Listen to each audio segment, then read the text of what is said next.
10 acre জমিতে মাত্র 7 লাখ টাকা ব্যয়ে আগাম তরমুজ চাষ করে 4 গুণ লাভের আশা করছেন বোয়ালখালীর কৃষি উদ্যোক্তা মোহাম্মদ ফারুক সুজন। এটা হচ্ছে একটা রেড ড্রাগন আর টলের লাকি ড্রাগন, দুই জাতের তরমুজ আমরা এখানে লাগিয়েছি। ইনশাল্লাহ আমি আশা করছি আমরা এই চাষাবাদের মাধ্যমে 25 থেকে 26 লাখ টাকা আমরা বেনিফিট পাবো।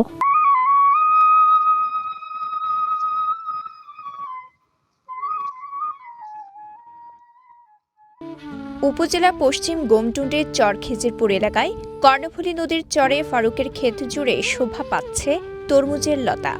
লতার ফাঁকে ফাঁকে বড় ছোট সুস্বাদু ও মিষ্টি তরমুজে ভরে উঠেছে পুরো এলাকা। কৃষি উদ্যোক্তা ফারুক জানান, ইউটিউব চ্যানেলে চাষ পদ্ধতি দেখে অনুপ্রাণিত হয়ে তিনি রেড ড্রাগন ও লাকি ড্রাগন জাতের তরমুজ চাষ শুরু করেন। নিবিড় পরিচর্যা ও যত্নে মাত্র 2 মাস 10 দিনের মধ্যেই তার ক্ষেতে ভালো ফলন এসেছে। সরকার এবং কৃষি সম্প্রসারণ অধিদপ্তরের সহায়তায় যে কৃষি খামারগুলো তরমুজের কৃষি খামারগুলো করেছে, ওগুলো আমি ইউটিউবে দেখেছি। দেখে আসলে আমাকে ইচ্ছা পোষণ হয়েছে যে আমার তো পরিত্যক্ত জায়গা পড়ে আছে, তা আমি কিছু চাষাবাদ করি। নদীর চরের অনাবাদি জমিতে তরমুজ চাষে প্রায় 7 লাখ টাকা ব্যয় হয়েছে। তবে চলতি মৌসুমে প্রায় 27 লাখ টাকা লাভের আশা করছেন তিনি। গত অক্টোবর নাগাদ আমরা এই তরমুজের বীজ বপন করেছি। ইনশাল্লাহ আগামী জানুয়ারি 30 তারিখের দিকে আমরা এই তরমুজের বাজারজাত করব। আগাম এই যে আপনার উৎপাদন করার কারণে হয়তো আমি একটা ভালো লাভের আশা করছি।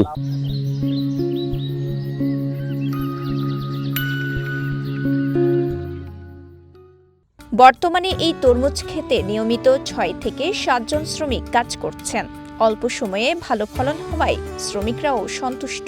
এই বালগুলো আসলে আমরা চট্টগ্রামের ফিরিঙ্গি বাজার, সকরিয়া, টেকনাফ, এখানে আমাদের বিভিন্ন পার্টির আমাদের সাথে যোগাযোগ করছে। উৎপাদিত তরমুজ চট্টগ্রামের ফিরিঙ্গি বাজার, টেকনাফ সহ বিভিন্ন এলাকায় সরবরাহ করা হবে। মৌসুমের শুরুতেই বাজারজাত করা গেলে ভালো দাম পাবেন বলে আশা করছেন ফারুক। আমরা প্রথম থেকে পরিশ্রম করে আসতেছি, অনেক কষ্ট করছি, অনেক পরিশ্রম করার পরে এখন ফলন বাজারজাত করব, এই সময়টা খুব আনন্দের। আর জায়গা পড়লেই মানে আগাম চিন্তা ভাবনা হচ্ছে তরমুজ খেতে পরিবেলে আল্লাহ দিয়ে আর সবল হই, আল্লাহ দিলেন ইনশাল্লাহ। আর আরো সরকার যদি কোনো উদ্যোগ পাই আরো কিছু মনে করো বড় পরিবেলেই অনুবেক্ষা আর আশা আল্লাহ দিলি। ফারুকের জমিতে তরমুজের ফলন দেখে স্থানীয় কৃষকরাও ফলটি চাষে আগ্রহী হয়ে উঠছেন বলে জানান উপজেলা কৃষি কর্মকর্তা মোহাম্মদ শাহনুর ইসলাম। এই 26 কানি জমিতে তরমুজ আবাদ করেছেন।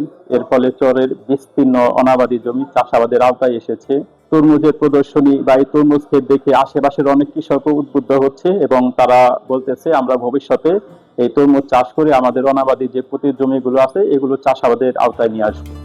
অনাবাদি জমিকে কাজে লাগিয়ে একদিকে কৃষকরা যেমন অর্থনৈতিকভাবে স্বাবলম্বী হচ্ছেন, অন্যদিকে সৃষ্টি হচ্ছে কর্মসংস্থানের সুযোগ।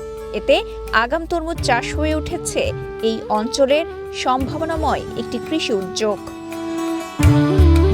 বোয়ালখালী থেকে আবু নাইমের পাঠানো তথ্যচিত্রে সাফা মারওয়া, কালের কণ্ঠ, চট্টগ্রাম।